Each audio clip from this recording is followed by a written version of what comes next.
GlobeChain is the largest and fastest growing ESG reuse marketplace that helps companies become more sustainable, save money, and achieve their ESG and SDG targets. GlobeChain connects companies from the construction, retail, hospitality, and office sectors with nonprofits, small businesses, and people to redistribute unneeded items, reducing waste from going to landfill.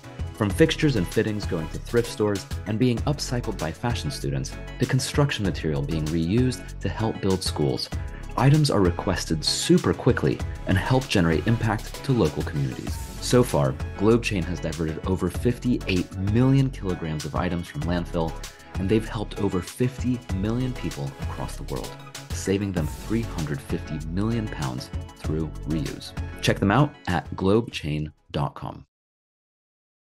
When your successful dream business completely falls apart overnight because of coronavirus, what do you do? Today, I speak with Cosondra Sjostrom, the founder of Atmosvu, a company that makes candles in a reusable candle holder, preventing waste from single-use glass candle containers. Cosondra had a successful catering business that she was forced to shut down as a result of COVID, and she pivoted by creating Atmosvu. In this episode, we go through some of her important entrepreneurial lessons of starting a sustainable business.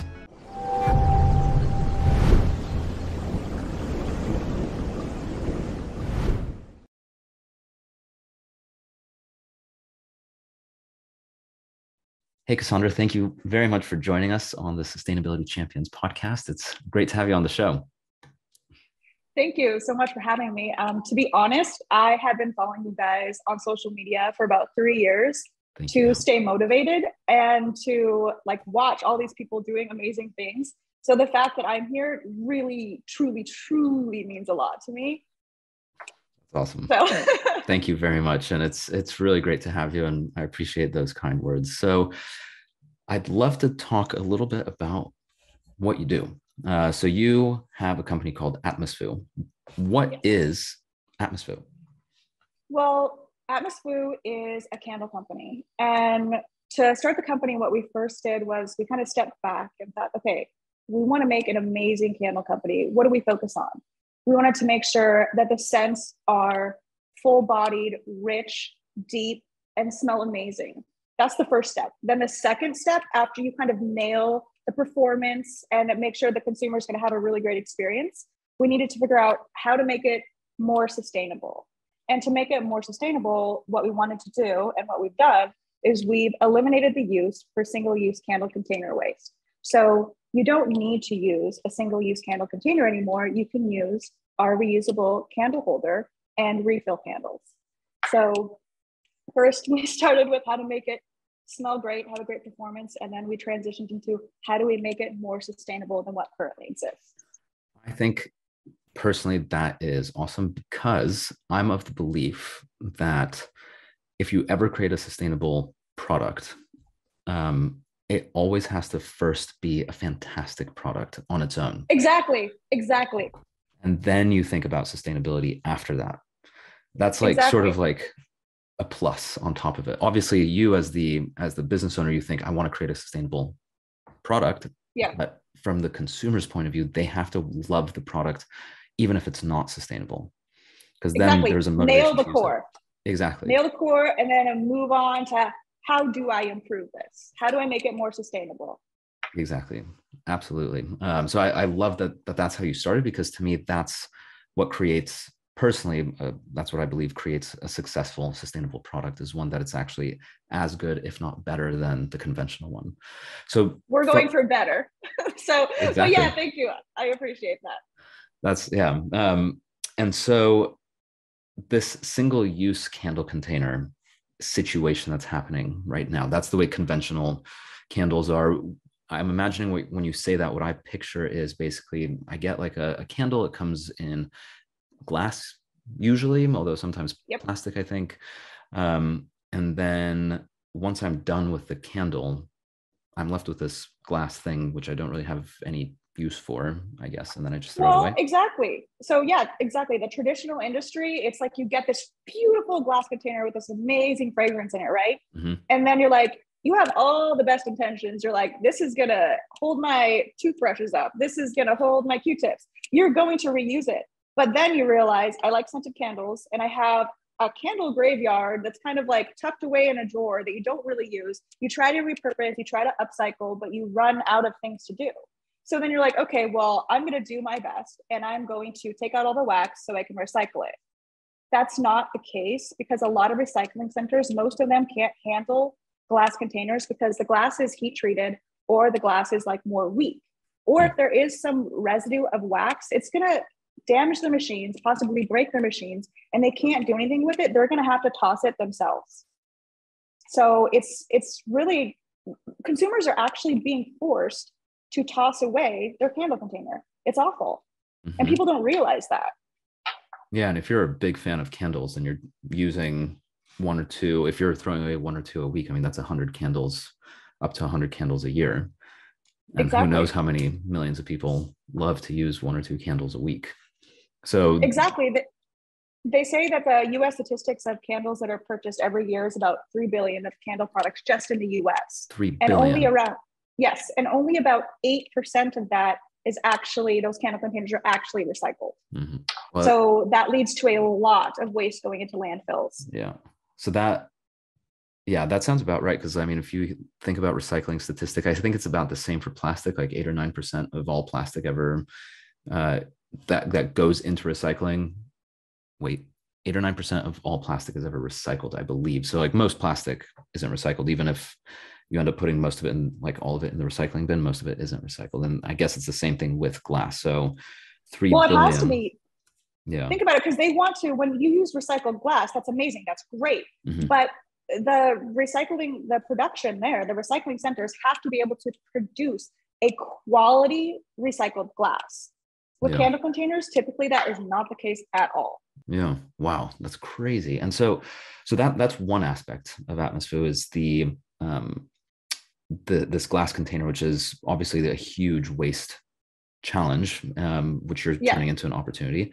And then the other aspect is the ingredients, right? You can make candles out of a whole bunch of stuff, sometimes really unhealthy things, from what I've understood. So how does Atmosvu make its candles? Well, okay, so Atmosvu, we kind of thought about a few things. We thought about the people, then we thought about full use, the reuse, and then we also thought about materials.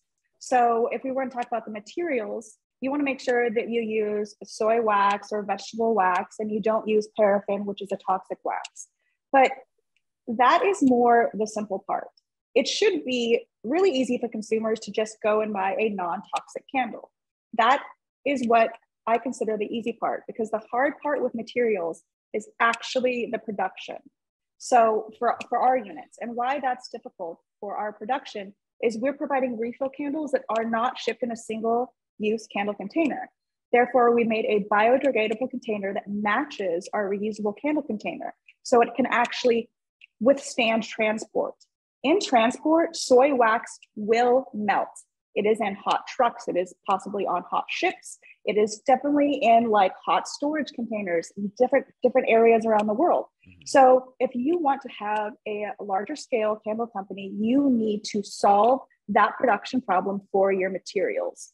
What you use should be the easy part. Now, transporting it is the more complex part. And that was what I found more challenging to figure out of how to do for Atmosvoon. And so can you just say it one more time? What is the solution to that transportation issue? Because you sort of, as the consumer, at least for me, I completely don't think about how this product got to me. I just think, oh, great, it's a soy-based candle, great. But I don't think about anything else. You shouldn't have to think about that. You shouldn't have to think about the materials. You shouldn't have to think, oh my gosh, this candle might be toxic. That shouldn't be a question at all. Like, I feel like the materials of what the candle's made out of is kind of like beaten, just over and over and over. But that should be simple. The consumer should not even have to deal with that. So let's say, okay, that's finished. We've solved it. Now the transportation. For us, it's out of bagasse. So we made a biodegradable shipping container for our refill candles that perfectly matches our candle holder. So that's how we solved it. And so if I buy the refill, It Yep. comes in, and bagasse, what is bagasse? Bagasse is basically like leftover sugarcane. Mhm. So when they process sugar, there's some like leftover sugarcane fibers. So we take the sugarcane fibers and then it's processed and made into like a pulp-like paper that's then made into our candle containers, and the shape matches perfectly. Awesome. So Yeah. you're using waste agricultural material to create some form of paper-like thing, right? Yes. And then the candle refill, which is just wax, sits in this Yes. paper, and that paper actually uh, prevents the candle from melting while being. Yes. If the candle does kind of like have a little bit of melting action happen during transport, it'll kind of be solidified in its shape still Oh, I when it is see. like less melted. So it keeps its shape during transport. Gotcha. Because So of it the. does like it's not an ice box. Like it can't keep Yeah, it yeah. from not melting at all. But it definitely makes it so your candle's still going to function. It's not going to be melted all over the package at the very bottom, Yeah. which everybody's kind of gotten a product like that from Amazon on occasion where something's melted everywhere. So this will actually eliminate that from happening. So that kind of production and logistics issue like allowed Atmosphere to happen. That's so cool. And so this candle with the paper bagasse thing that's wrapped around it Yep. perfectly fits into the reusable Yep. candle holder. And then when you actually Exactly. burn the candle, what happens to that bagasse thing then? You take it off. So Oh, you take it you off want to, first. yeah, Gotcha. yes, Okay. yes. We are actually we are printing on the outside of the box to remove the wrapper. So we do say take it off, and then you can either like toss it in your compost, put it in recycle, whatever you want to do with it, because it's biodegradable. So we've talked about the candles, we've talked, or the actual wax candle aspect. What about the candle container itself? How is that made, and what's special about it? Like I said, when we first developed the concept for the company and the products for Atmosphere, we thought about four things, which were the people, the reuse, the full use, and the materials. We just talked about the materials. And now the container, we want to make sure the container was full use and reuse. And we needed to make this easy.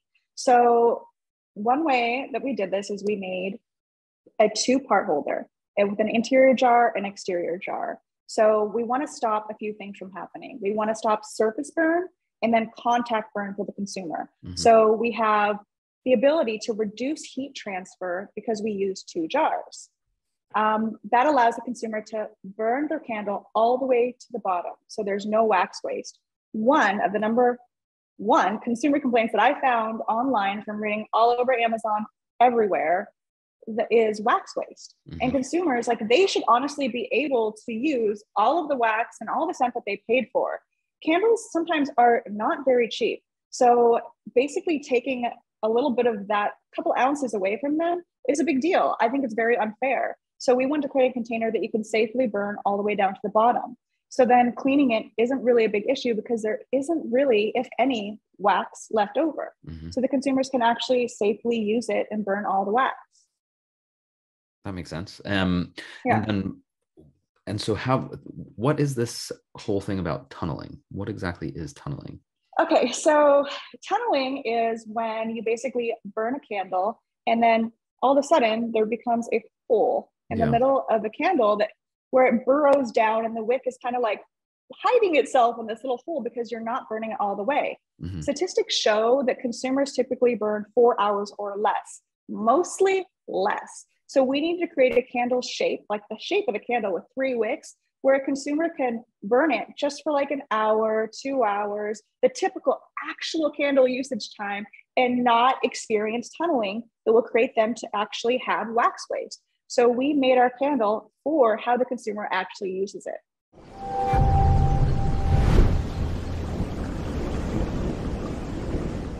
So was there a specific moment when you realized that Atmosvu is the work that you wanted to do and this is where you wanted to focus all of your time? I think that Atmosvu has kind of been a lifelong process. Like the building blocks have been instilled in me for a while. For example, when I was a child, I became vegetarian that turned into vegan. And I didn't do this to be different. I did this because it was the right thing to do. And also when I was growing up, I paid for my own college. So it taught me how to be sustainable. I became sustainable out of necessity. I learned how to reuse, recycle, and do without. So when I say I want a product to be vegan, eco-friendly, or sustainable, those aren't just words to me. It's literally who I am and what I want to do. I remember a really formative meeting, actually. I had just graduated university, and you're supposed to meet with the counselor, the guidance counselor, and tell them what you want to do, right? So I went to her office and I was chatting with her. I was like, I want to move to New York. I want to move to Los Angeles. And I grew up in a small town in Oregon. So I want to move to New York. I want to move to Los Angeles. I want to do a little acting. I want to build a company and, just go on hopes and dreams, right? Going on and on. She goes, okay, do you have any resources for this? And I felt like she could see that I didn't have much resources. And she told me that I needed to be more realistic. So I left her office, and I remember walking down the hall, and I was actually really upset. But as I walked down the hall and I got outside of the building, I was like, she doesn't know who I am. This lady has no clue that I worked a lot of jobs to pay for my college, where I grew up. She knows nothing about me. We just had this small meeting. And honestly, I moved to New York. I moved to Los Angeles. I did every creative project I could, but then I was still broke. Mm-hmm. I couldn't really figure out adulting. Like, how exactly do I do this? I was working like every odd job that was available to try to like do stuff that was also creative, do stuff that was like fun for me, but then also like live. And I remember just like one day I was like driving for Uber, and I was just like, it was the end of the shift. Someone was a total jerk, and I was crying, and I was like, okay, what am I going to do? I went to business school. I need to figure out how to start a business. I need to figure out how to do this for myself. I woke up every single morning, really early in the morning, like 4 or 5 a.m., drove for Uber, ended my like work shift, usually did another job or did an audition, or I would then work on my corporate catering company that I was building at the time. I would just make phone calls and be like, call the receptionist. I would like look up the larger companies online, and then I would call the receptionist and be like, hello, have you fed your humans? And then they would like laugh. And then sometimes I would get in the door and I'd say, hey, can I give you some free food? So then I would bring them free food, and then I would get an order. I got clients like BuzzFeed, Tinder, Bird. Like all of a sudden the company was doing amazing. It was like, I was successful. I was adulting and I was fucking killing it. I was about to buy my first house. We were working on an expansion to San Francisco because this was all built in the Los Angeles market. Mm-hmm. And then like the pandemic hit, and you can probably tell because it was catering, and basically we lost everything overnight. It was really, really hard. And it wasn't like a no from an audition or a no from a relationship or a no from this guidance counselor. It was like a no from the world. It was really, really difficult. I moved back to Oregon so I could kind of check on my parents during this whole pandemic. So yeah, myself and millions of other people we lost our livelihoods, and we were lost and didn't know what to do. So I felt like this journey through like the first year of the pandemic was me being like, okay, you've kind of had a couple ideas in the back of your mind. You've been working on a different concepts. Like I was doing a little materials testing, but I wasn't like full force on anything yet. I was just kind of like playing with other stuff because I had my company going. I was doing a lot of charity work. And these were all just like fun little ideas that might develop into something that I was kind of tinkering with, right?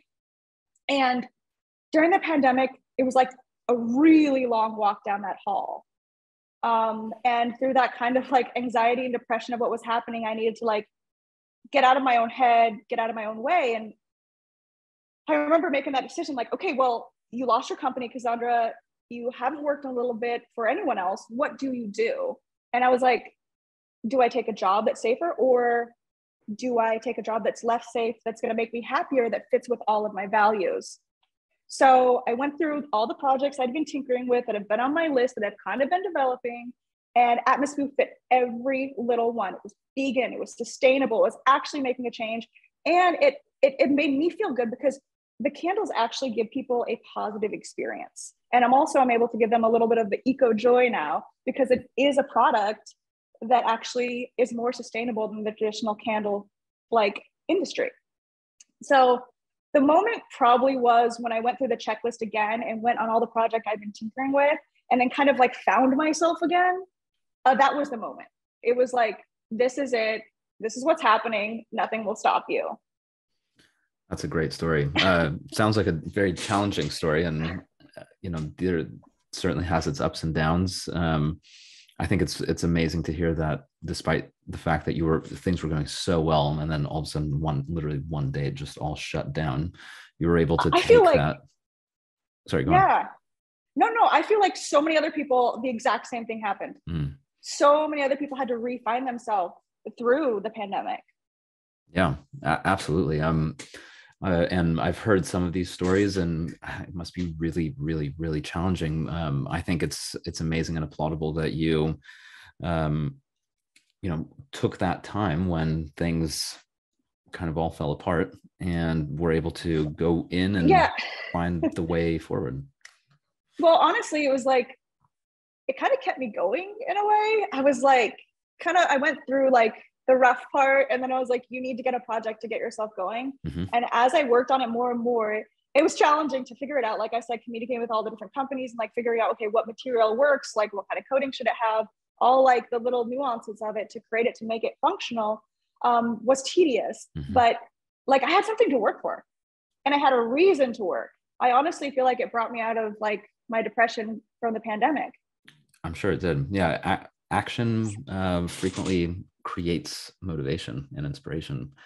So you have to kickstart it, and then all of a sudden the momentum happens. You're like, oh wow, I'm going to keep going with this, and yeah, it's amazing. So that's really it's a great story, and I think, it sounds like you may be happier now than when you had the catering company, because this work that you're doing with the candles ticks all of the boxes, whereas maybe the catering company didn't quite do it in the same way. But I'm making an assumption. Well, you might be true. You might be correct. So you might be correct. I was able to do a lot of charity work that was really fulfilling as well when I had the catering company. But yeah, I do think that this actually, I think you're right. Maybe, yeah, and time will tell. But I think what's really cool about Atmosvu is its ability to scale and to grow, and this really could be a global brand. Catering is much more challenging to make a global phenomenon, whereas this, you can make impact around the world for people all over the world. And on that point about what it's like to run a business, starting a business in sustainability, I think, comes with its own set of challenges, because like we were talking about earlier, there's, first of all, the product has to be good in and of itself, but then you also have to remember, wait a second, we can't just use any materials, and we can't just use any form of transportation. We have to really think about how we do this. It's very conscious. So what would you say are some of the challenges that are associated? And I suppose you have a point of reference as well, because with the catering business, although I don't know very much about it, but you had the catering business, and this Atmosfoon is a very specifically sustainable company. So what are the challenges associated with starting and running a business that is focused so heavily on sustainability? Well, I would say it goes across the board for a multitude of different industries, and it's really reinventing the wheel. So a lot of companies that have existed for a very long time, they do not consider themselves broken because they are profitable. However, they are broken in the sense of they are creating more of a waste cycle than they need to. So when you start to develop a sustainable product and you're trying to change how production and manufacturing is made, or logistics, that is a mighty task to undertake. So entrepreneurs, as you're creating a new sustainable business, you really have to think about how it's going to work and how it's going to scale, and how you're going to get larger companies to work with you, and how you're going to actually make product for enough people. And I feel like that is the most challenging part. However, that is a challenging part, but if you figure that out, you are going to do quite well. right now it's a different era. Right now, you're not laughed at for these sustainable ideas. You're not laughed at for like creating something that's more eco-friendly. You're applauded. You're more likely to get investors. Like the time is now for sustainable entrepreneurs to like get going, move their ideas, work on their projects. Like it is ripe with opportunity right now. Mm-hmm. Yeah, and it's very exciting. It feels to me like sustainability is becoming very mainstream and really cool as well, and everyone's Well, getting and involved. that's great. That means you're Absolutely. going to have more consumers. I mean, you know more than anyone because you're getting approached by so many different companies and you're able to hear all these amazing ideas all the time, like how much the world is changing. Mm-hmm. It's very true, and yeah, when you start to really dig deep and into this world, it's amazing the all the ideas and all the various like industries that you would never ever think of. Most people don't know what, I mean, I don't know. And when I say most people, I'm really talking about myself. Like, the way some of the technology that's coming out to help different industries be sustainable. Yep. And there's just so many opportunities, and it's everywhere now. Like these sustainable ideas are permeating the entire like business world, from It's amazing. candles to food to shipping and trucking and lights. I mean, everything you can possibly think of, there's someone who's finding a creative way to make it more sustainable, which is The amazing. hardest part is just adjusting the system. Mm-hmm. That's honestly the hardest part. Making sure it works and figuring out how to have the system work to create your product. Yeah, and I think right now it's challenging because those systems aren't in place, and the conventional way or the way it's been done for a long time is the norm, and so it's just going to take time for it to move in that direction. But the more, the more sustainable systems are requested and the more demand there is for it, it'll start to switch the other way. It's a process and it just takes time, but it's because of people like you who are actually pushing things forward and saying, I need bagasse specifically for candles and for wax. All of a sudden you have this company who's like, oh, we never actually thought of that. I wonder if there's anyone else who's interested. And now, like, that's moving things forward, and it does make a big difference. Exactly. And I really appreciate that statement. Thank you. You're welcome. And I think it's true. What about, and I think this is one of the big challenges associated with sustainability, because you're right, I have seen and talked to a number of companies who create awesome sustainable products. Yeah. And the one consistent thing about these products typically is that they cost more than the conventional product. So what do you say to people, or kind of what do you say if someone tells you the price of a sustainable product is too high?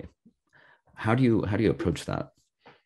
Well, it depends. So it's like a budget and investment, right? So if you buy a budget product, so for instance, a candle container that's like a really great smelling, good looking candle might be an average of $32.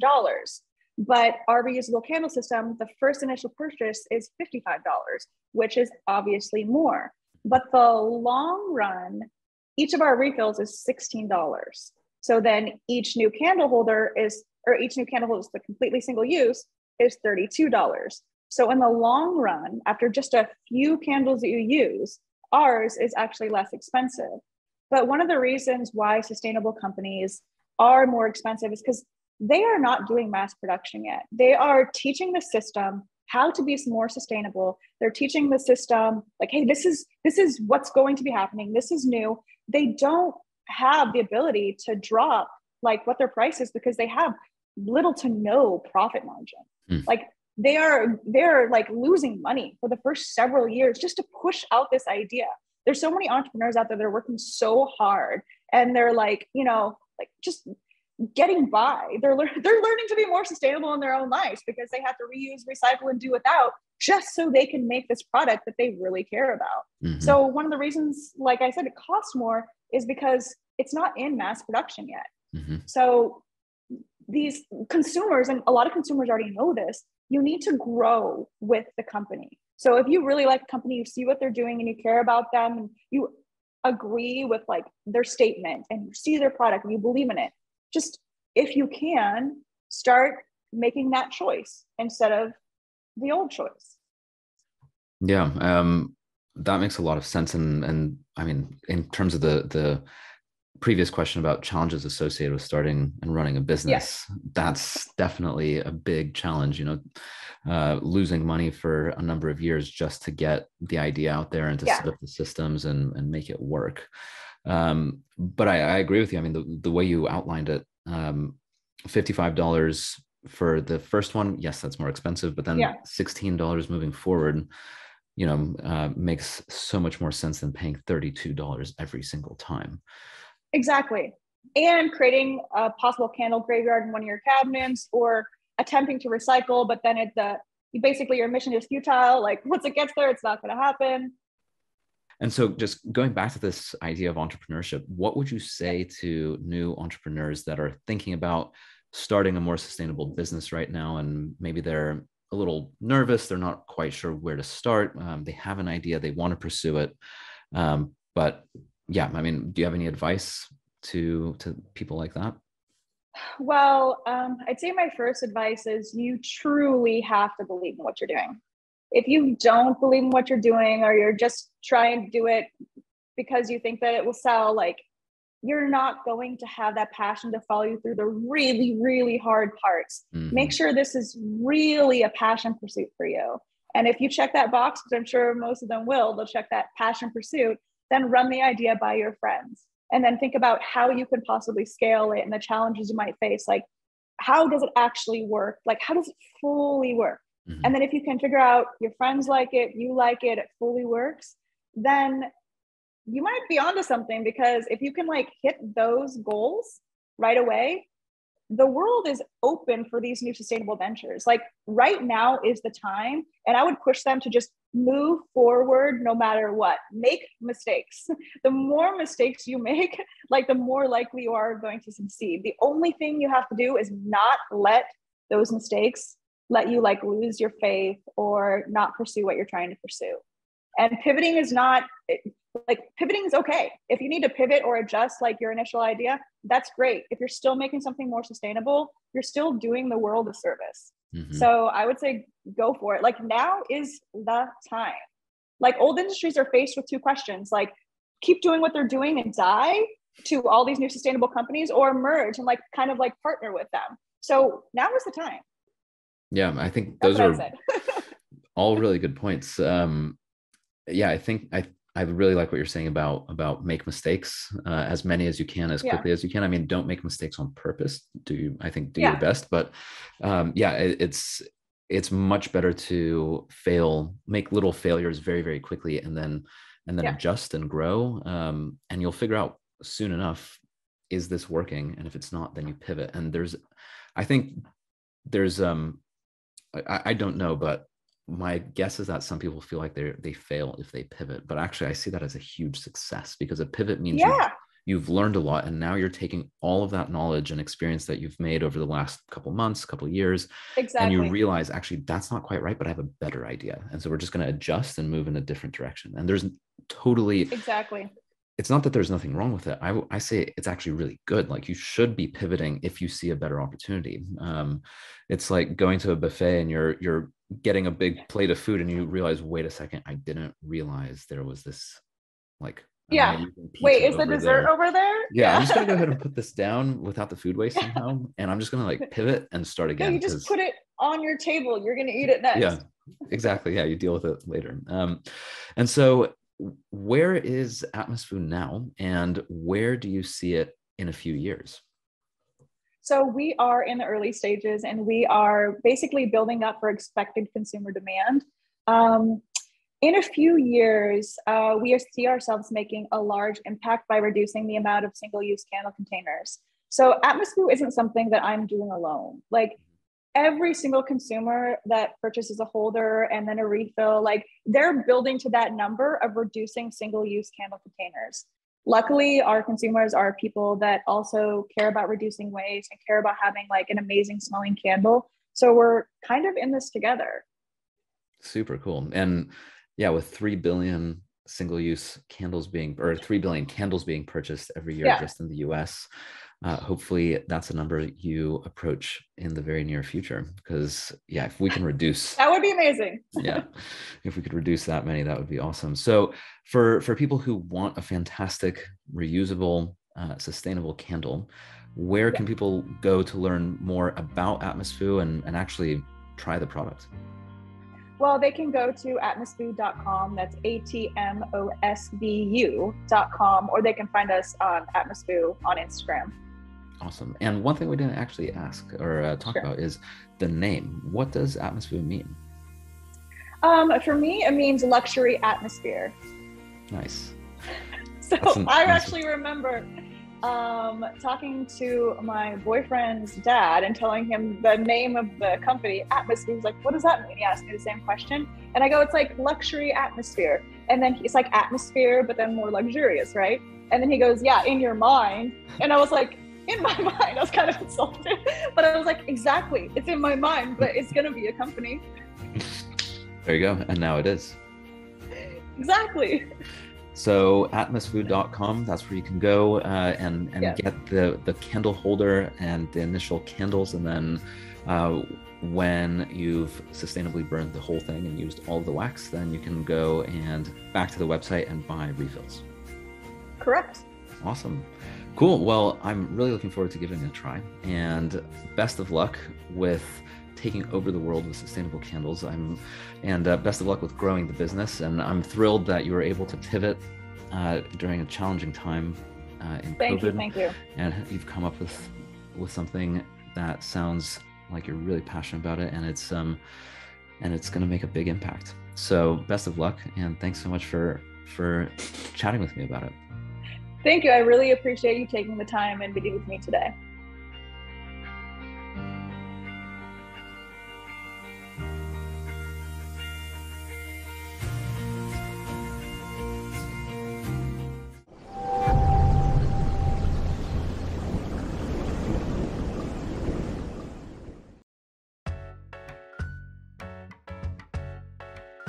GlobeChain is the largest and fastest growing ESG reuse marketplace that helps companies become more sustainable, save money, and achieve their ESG and SDG targets. GlobeChain connects companies from the construction, retail, hospitality, and office sectors with nonprofits, small businesses, and people to redistribute unneeded items, reducing waste from going to landfill.